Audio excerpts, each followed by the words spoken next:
Bismillahirrahmanirrahim. Viewers, I would like to greet you with the Islamic greeting Assalamu alaikum. May Allah shower His countless blessings upon you, upon your family, upon your near and dear ones. First of all, I think I ought to introduce myself because it is my very first lecture. My name is Muhammad Ikram, and I am a postgraduate in English language and literature from National University of Modern Languages, Islamabad. I am serving as a permanent lecturer in English at a public sector university, University of Chakwal.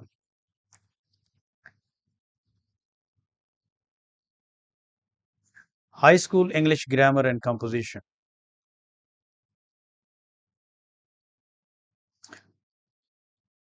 This book on grammar was compiled by two authors, Wren and Martin. In the colonial era, for the children of the British officers residing in India, this book was designed and it was compiled by these two authors, Wren and Martin. After partition, a time which is known as a post-colonial era, this book was widely adopted by schools in India and Pakistan, Bangladesh, and Burma. It's a very popular book, and still it is part of the syllabus in in some very good schools in India and Pakistan. This book is actually it consists of two books. It's not one book, it's two books. As you can see, book one and book two. Book one is called Grammar, and in this book, the writers have contributed many chapters on parts of speech. Parts of speech have been discussed in great detail, and a thorough understanding of parts of speech creates a conceptual background for the study of syntax and morphology, a course which is studied by students of BS English. The second book is called Composition, and it is further divided into four parts. Part 1 deals with analysis, transformation, and synthesis. Again, a very relevant part, a really relevant chapter for the study of syntax and morphology. In this chapter, we study phrases and clauses and their kinds. And in part 2, which is called correct usage, the parts of speech that were discussed in first book on grammar, how to use them correctly, this is what is discussed in this part, correct usage. And then there is another part, the third part, structures. And then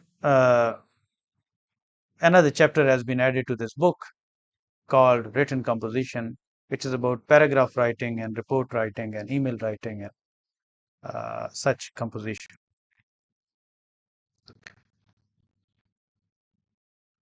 Since book one, called grammar, is very relevant to the study of syntax and morphology, a course in linguistics, I have plan to record a series of lectures, first on this book, grammar, and later on the second book, composition, specifically on transformation, analysis, and synthesis.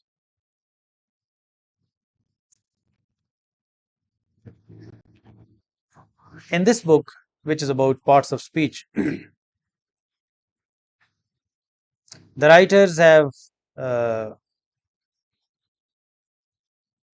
defined a term that is very frequently and extensively used in the study of linguistics and in the study of language,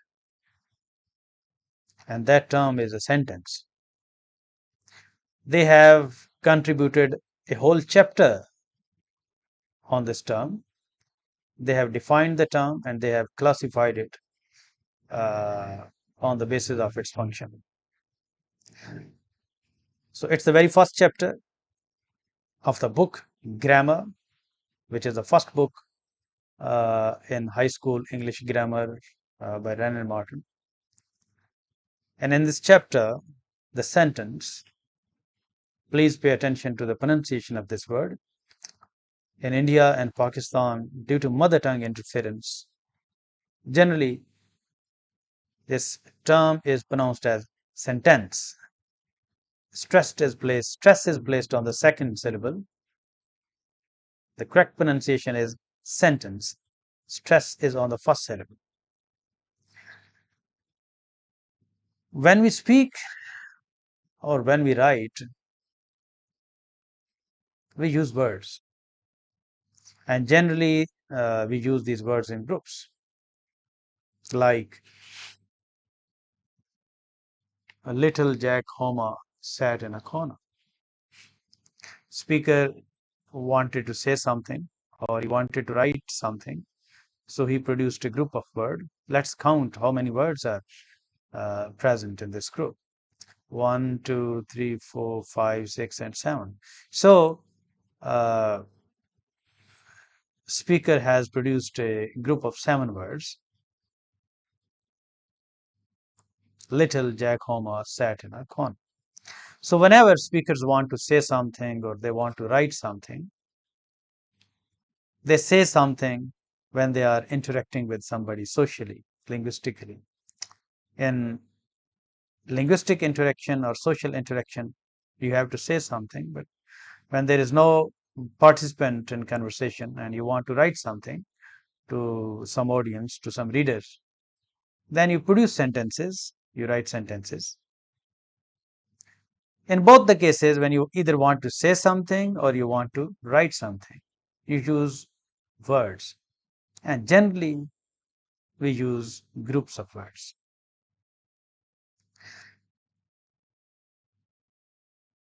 These groups of words are necessarily meaningful. It is a condition. If a group has to earn the title of a sentence, if a group of words is to be declared a sentence, it has to have a meaning. It must communicate a complete meaning. It must make complete sense. Only then that group of words would be called a sentence. And if a group of words does not fulfill that condition, it either fails to communicate any meaning or it manages to communicate some meaning, not complete meaning. That group of words will not be a sentence. Human beings, the only animal species on the planet that uses speech to talk about various things, they perform different actions via sentences. And accordingly, the sentences are classified. For example, if a sentence is used to make a statement of fact, or a sentence is used to say what the speaker believes to be true, called an assertion, like Humpty Dumpty sat on a wall. Speaker has said what he believed to be true, and he made a statement of fact. Such sentences are called declarative sentences or assertive sentences, because in such statements, speaker says what he believes to be true. He asserts something. So that's why we call it an assertive sentence. Speakers sometimes want to ask something. You want to ask question, like where do you live? And many more examples can be provided. Such statements, such sentences which are used to ask question are called interrogative sentences. Again, I want to point out a very common mispronunciation of this word. Generally, again, due to mother tongue interference and due to because students and instructors in English language both do not bother to listen to the native speakers, so they fail to learn the correct pronunciation. Generally, this word is mispronounced as interrogative, because we pronounce words in terms of spelling, which is misleading. This word is mispronounced as interrogative. The correct pronunciation of this word is interrogative. So I hope that you guys would learn this new pronunciation right now and would use only this pronunciation in future. Interrogative sentence. A sentence which is used to ask a question is an interrogative sentence. For example, where do you live? What do you do? Etc. etc. Speakers sometimes want to express command. They want to order somebody to do something. Sometimes they want to make request, and sometimes they want to make entreaties. What is entreaty? It's a new vocabulary item. Entreaty is a request, but this request is not made to any human. It is made to deity, god or goddess, whatever the speaker uh, follows, according to the religion he follows. If you want to make a request to God, then that request is called an entreaty. Commands and requests and entreaties. If a sentence expresses these actions, commands, requests, or entreaties, that sentence will be called an imperative sentence, like be quiet. Command is being expressed. Have mercy upon us. An entreaty is being made. Now, speakers also want to express strong feelings. When they're angry, when they're happy, when they're excited, when they're anxiety stricken. Human beings feel different things, and we feel certain things very strongly. So when they want to give expression to their strong feelings, feelings that are uncontrollable,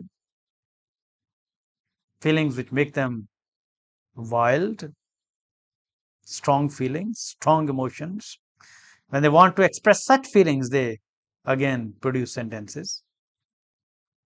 Such sentences like, how cold the night is. In this sentence, the speaker has expressed a strong feeling. He was feeling terribly cold, and he was not comfortable with the low temperature. He did not like it. He was probably shivering with the low temperature. He felt something strongly and he gave expression to what he felt. He said, "How cold the night is." Such sentences are called exclamatory sentences. What a shame. Again, a strong feeling is being expressed of disappointment, of dislike, of abhorrence. So, guys, a term which is very frequently and extensively used in linguistics and language teaching, sentence. What is a sentence? It has been clearly and precisely defined, and its kinds according to the function each sentence performs in linguistic interaction and social interaction, the type of work each sentence does in social interaction when we meet with people. That provides a basis for the classification of the sentences. If a sentence merely makes a statement of fact, it is a declarative sentence or an assertive sentence. If it asks a question, it is an interrogative sentence. And if it expresses command, request, or entreaty, it is an imperative sentence. And if the sentence is being used to give expression to strong feelings, that sentence is an exclamatory sentence. So it was the first lecture on book 1 called Grammar. It was an introductory lecture. A term sentence has been explained. I have a plan to record a series of lectures on all the parts of speech, and these lectures will create a profound theoretical understanding of the English grammar and would provide a conceptual background for the study of syntax and morphology, a course which is offered in BS programs. So do listen to my videos, do listen to my lectures, and if you want to suggest an improvement in the comment section, do suggest that improvement. If you like it, please share it to other students. I have created this platform, All Things Linguistics, with a noble cause in my mind. And I hope that you would join hands with me and would spread, distribute, and share these educational videos in your social circle. Allah Hafiz. Thank you very much. May God protect you.